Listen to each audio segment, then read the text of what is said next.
and Rising Again. How Uh-oh. much did we miss? A lot. Did we miss all of it? We did. Ah, It's okay. We'll come back. It's all like right. we missed all of it. For some reason, I think we did. Yeah. Yep. All right, We hit it. We started, and I guess we and then didn't it just start. It and then it just went died. off. We're in part two, From Ashes to New. Matt Brandyberry, founder, frontman. Man, we're gonna have to reset, but It's we all were good. just You know what? Let me zip through what I just said. yeah. I'll If you make don't it real mind quick. coming back with it for us, yeah. And sorry about that. I Oh, guess it's my all good. sneeze didn't make it either.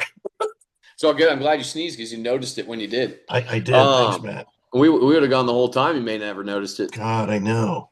So Man. so yeah, I mean, you asked if like bands like Linkin Park were my biggest influence, and I was just telling you that my sister grew up with rock, and her favorite band was Pearl Jam, and I was in hip hop like mode after I was only allowed to listen to Christian music forever. So DC Talk kind of started it for me. Right. Bullet My dad Boys. listened to more contemporary stuff, and my sister listened to like hard rock and metal, and she had just started getting into like Metallica and like all that stuff. And I wasn't into that, and I was kind of scared about it because we weren't allowed to be secular for the longest time. Like, I Right. wasn't even allowed to believe in Santa Claus as a kid. Oh Like wow, it was man. pretty strict.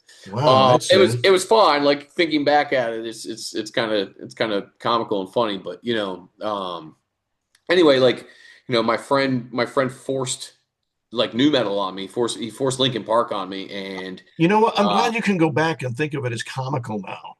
yeah, Because a man. I lot mean, of it is.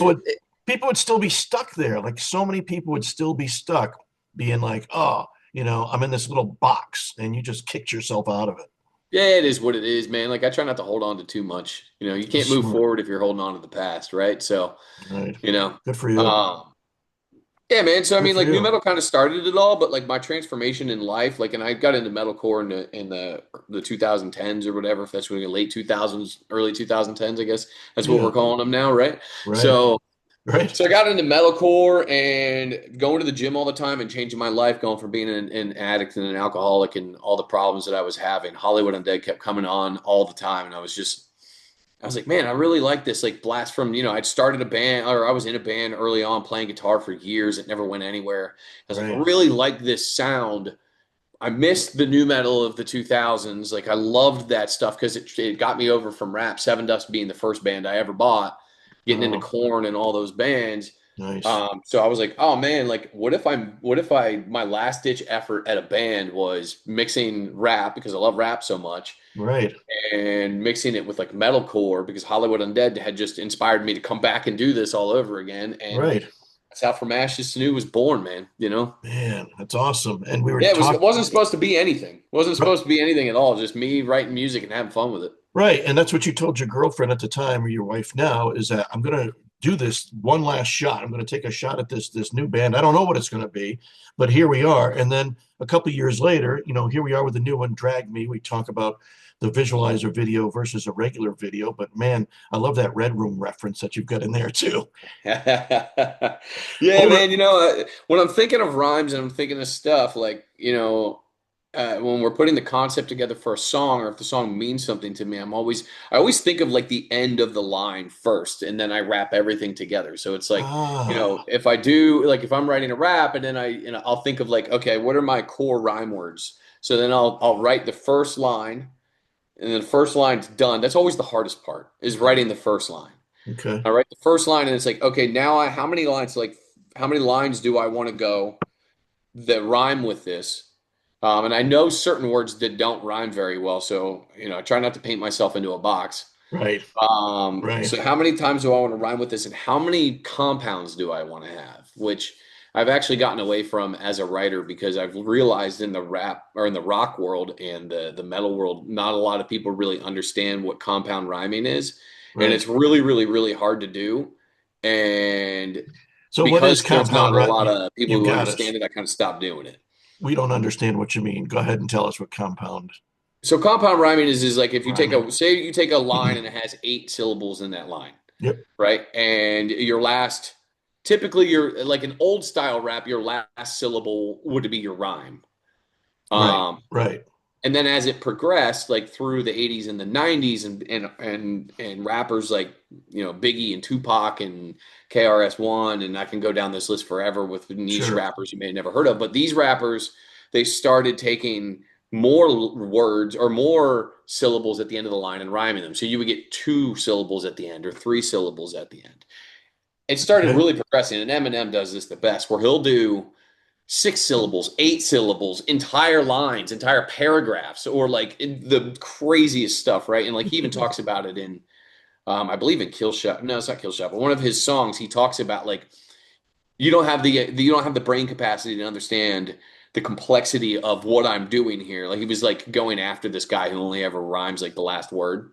Gotcha. He's like, you're coming after me. He's like, I just rhyme, and like in the rhyme that he's doing it, he just rhymed like 6 compounds in a row that were all like 8 syllables. Like it Oh was the my God. craziest like mind Wow. math ever. So Wow. anyway, like me as a rap guy of the rap game, I love that stuff. But I've come to Yeah. realize that like it sometimes can convolute the message because you're really trying to like make it mathematical, and I kind Right. of got away from that now. Too technical, right? Yeah, exactly. It works in the dual vocals, and we were talking about the other lead vocalist, Danny Case, in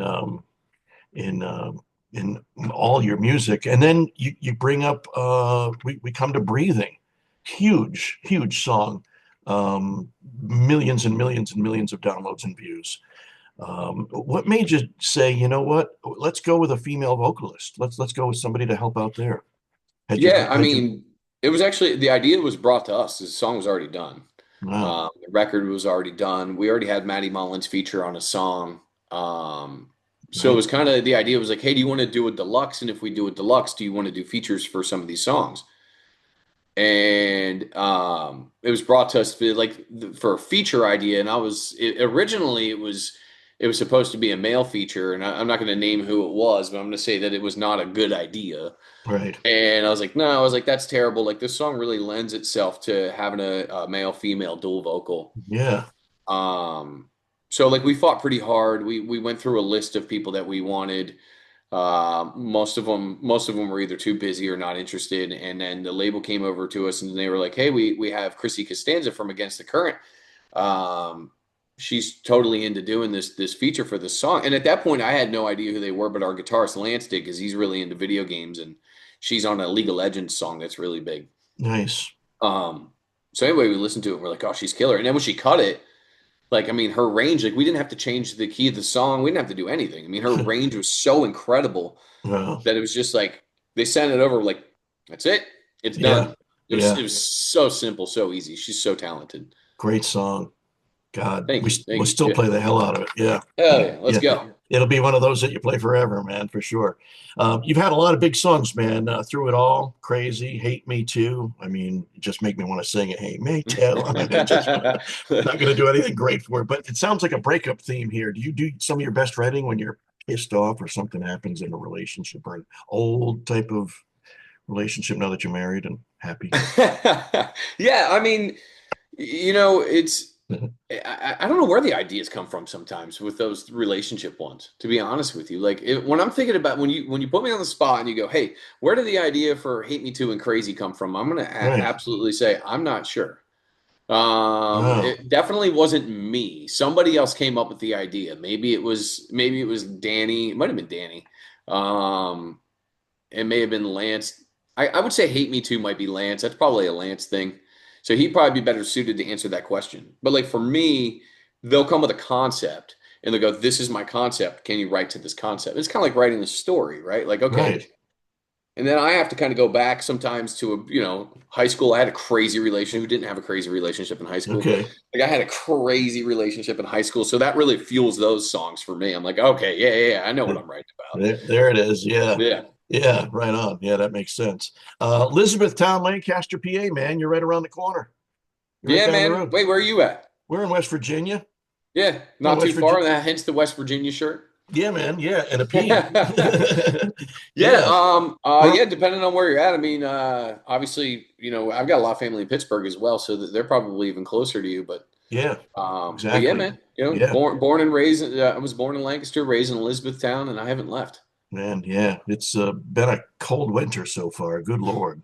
It's been Brutal, rough. dude. Aren't you I glad tell you my get to wife every tour? day I'm done with this. I'm done. Like You know, moving to Nashville, going to Florida. I, yeah, my Maddie, our drummer, lives in Nashville. I've never had. I'm a Northeast boy. Like Right. I grew up in the Northeast. I've Yep. resided in the Northeast. Me When too. I started From Ashes to New, I originally was like, hey, I'm going to move. The original idea was I'm going to move to New York City, which was Right. Yeah. at that point was probably pretty hot for music. I was like, I'm going to go to New York City. That's where I'm going to live. Yep. And then enough trips to New York City, I was like, I'm not going to New York City. This sucks. You know what I mean? Well, So yeah, it's pretty yeah, big. like It's a lot. It's a yeah, I lot. was like, this is awful. Who wants to live here? This is Yeah, terrible. yeah. So It's then crazy. I was like, I'm going to move to LA because it's, Mm. everybody's out in LA, Hmm. all the studios, everyone's doing it. It's warm, it's beautiful. Like I'm going to LA. Enough trips to LA. And I was like, this sucks. Like I don't, just like, Too far from the Northeast, right? yeah. I mean, it's just, a lot of smog. It's beautiful, but it's like, you're breathing in smog all day long. And, Uh, the restaurants are amazing, but I think that if I'm being honest, like the cost of living out there is so freaking high, man. Like, it is. so like for me, the Northeast is where it's at, dude. Like Right on. I've been here. I'm going to stay here. The snow is really making me, question my decision. I'll be dead. This wind, like you said, this winter's been brutal, dude. It's And like, rough. we It- played Shiprock, went out to the Bahamas. We were down in nice, Miami, brought the whole family along, and nice. that trip made me go, maybe Florida's not so bad after all. Yeah, it's really not. Yeah, we sent folks on a trip. I'm on the air in Columbus, Georgia, too, at KCN Okay, HD2, and hell yeah, we're playing your song on there quite a bit too. hell yeah, let's And go. yeah, yeah, we are, man. Yeah, and it's a great song, man. What's next after Drag Me? Do we have any ideas? Well, we just so New Disease started the cycle. Okay. Then Drag Yep. Me came out. Yep. We just dropped a new one called Villain, and Okay. that's probably been 2 weeks now. Now that I think about it, it's crazy how fast time does. Yeah.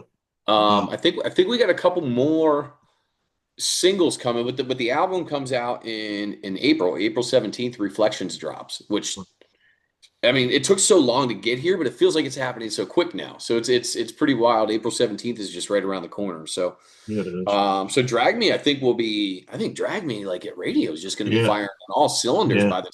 by the time that song or that record drops. Yeah. I think you're right, man. It is. It's From Ashes to New, Matt Brandyberry, founder, frontman, and chief cook and bottle washer. You do everything, brother. That's it, man. That's it, man. I do it all. And what a long, strange, fun trip it's been. And we're not done yet. No, Um, man, you're going on tour. I saw your name on a couple of big shows. yep. I mean, we got a lot. We're getting ready to announce another one next week too. So this year's stacked, man. And we've got stuff we've already got planned for the fall. We haven't announced that yet. So I mean, like we've got Black Veil Brides in the spring Wow. that we're going out as direct support for. We just announced that we're going out with Shinedown and Coheed and Cambria in the summer. Right. So I mean, That's the one. That's a big one. That's in yeah, Blackstone man. I Cherry. love They're those good guys. boys. I Yeah. love those guys, man. Shinedown. They're some of our very best friends, and our drummer, Maddie and Zach Myers, their guitarists, they're literally best friends on the planet, man. So inseparable when they're around each other. So anytime they get a chance to tour together, it's just a great vibe. And we love all the guys in Shinedown, and Eric and Barry and Brent and Zach, and it's just. It's a family, man, and you don't get to do it. We haven't toured with them since 2022. So when this opportunity came up, they're like, "Hey, you want to do this?" Like, yeah, absolutely, let's do this. Yeah, Yeah, duh. yeah, Like we had mentioned earlier in a previous segment that nobody will see. It's a yeah. small world, but it's a big world. It Really is, is. man. It really is. It's a the rock and metal world is so close knit, man. And if you make good relationships, they last forever. And we've been fortunate to make relationships and tour with some of the greatest acts in this side of the industry, man. And I can't I mean, grateful doesn't even describe how I feel that they've been able to, or they've given us the ability to live out our dreams the way that we have. It's mind blowing, man. As to sit and reflect on it. No pun intended to the record that's coming out April 17th. Um, I was no gonna pun wrap it intended up. to that, Right, man. But as right, you right. sit back and you reflect on, like, growing up a kid wanting to do music of some sort and then getting to do it as a career, it's just, and having all these absolute goats, as we call them nowadays, bring you along, man, is just, it's wild. Grateful, man. Yeah, Shinedown, one of the titans of rock and roll, man, for a couple of decades now. I mean, One of the best to ever do it, man. Ever since Fly from the Inside for me. yeah, really. Yeah, very Yeah, first song ever. It was there very because I was a yeah, radio guy, It was yeah, like the radio in the car, man, and listening to it, and yeah. radio at work or whatever's on this, and Shinedown, and I believe it was 2004, I want to say. Yeah, 3 or 4. Yeah. Yeah. Man. Well, Reflections does come out April 17th. From ashes to new.com is the website. Where else can folks find you? All the Everywhere. socials, yeah. We're From the ashes. only one. I was the only one that was that was willing to name their band From Ashes to New. And but that's kind of like what your career was like almost. Like you started out, and then now here you are. It was everything was so unintentional, man. Like everything was so like I'm just gonna create some songs, and just it was like I said, it was my last ditch effort at a band, but really it was my last ditch effort at just putting everything I had into music. I mean, I literally at the point like I was early 20s, mid 20s, and I literally at the point took my 401k out to go and record the first like 3 songs. Wow. Yeah, so it Wow. was, it was a last ditch That's effort. that's It was there commitment, was man. That's a Yeah, I big mean, I was difference. committed to the art, but I wasn't necessarily committed to like trying to turn it into something gigantic until I got the music back and I put it online, and then one thing led the next to the next on Facebook. I had no anticipations other than just this is fun. This is what I want to do, and I'm going to do it. And the next thing you know, waking up with 20,000 new followers on Facebook the next morning, going, what is like happening right now? It's And awesome. then our first tour is with the band that inspired me the most, man. Like to do this, like we got a call, like, hey, Hollywood Undead wants to take you out, and I'm like, are you kidding me right now? Like, yes, Yeah, let's go, pinch me, man. man. Yeah, let's Yeah. go. Then the next tour was Five Finger Death Punch, Papa Roach, and In This Moment. Like it was like, Jesus, God, wow. but I mean, like it seemed like it was so easy, but it was still a grind. It's still a grind every day. Like we went through a lineup change in 2016. Right. Had to do all that. Like 2017 we went from the ashes to new, and I really kind of consider 2017 the year that we started. Um, and it's been a grind, it's been an uphill battle, and like you said, just getting started. I used to have that mentality for the longest time. People would be like, "Oh, you guys are like new," and I always loved that people. We'd be years into this and people would be like, "Oh, Right. you're a new band, like you're a new Right. band." And it's like, I love that mentality. Like, yes, Right. but when you Sure. put things out in the universe and you're manifesting your future, like, and you keep saying we're just getting started, we're just getting started. I'm starting to believe the universe is unbiased to go, yeah, you're just getting started. So Right. really, I've Right. just been saying we're just now getting to the good part. That's Yeah. where we're at. We're just now getting to the good part. You're falling into your own. It's Yeah, all man. there waiting for you, We're all man. grown up. I put my pants on myself this morning. Good job, Matt Brandyberry. It's, Yeah. it's good to have you on, man. Hell yeah, man. Good to be here. Thanks for having me. Of course. Thanks. From ashes to new. And April 17th for Reflections from ashes to new.com.